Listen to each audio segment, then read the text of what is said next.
Po këta që bëjnë operime e ndryshohen, bëhen nga femra në meshkuj. Si e mendon, janë shtu shumë, thot këto tipa. Zoti i ktheft. Atëherë Allahu i lartësuar flet në Kur'an, pra kur Iblisi e largoi Zoti i gjithësisë, e flaku Allahu i lartësuar, thot febima aghwaytani. Përderisa më flake, thot unë do të zë atyre rrugën tënde, pra do të zë prit atyre rrugën tënde të drejtë, tha Iblisi. Më pas vazhdon dhe pra përmend Allahu i lartësuar në Kur'an, tha do të dal atyre para tyre, pas tyre, nga e djathta, nga e majta, ndërsa në një ajet tjetër, çfarë thot Zoti i gjithësisë?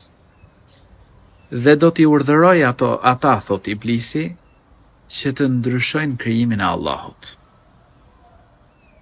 Pra ndryshojnë nga mashkull, mundohet me u ndryshu në femër, ose nga femra në sjellta. Zoti na rujt.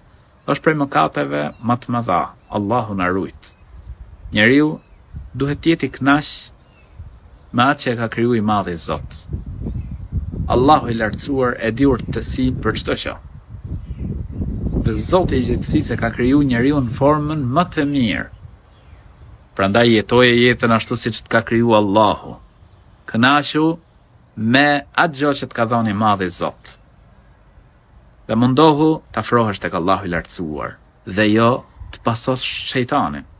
Sepse shejtani i josh pasuesit e tij për në zjarr. Dhe Allahu i lartësuar don të mëshiroj. Prandaj mos ju bind shejtanit. Je i kënaq me atë që të ka kriju i madhi Zot, bindju Allahut të lartësuar, adhuro Zotin e gjithësisë, je i kënaq me këtë jetë, ashtu siç ta ka dhënë Zoti i gjithësisë, dhe syno shpërblimin e madh në botën tjetër, xhenetin e Allahut të lartësuar.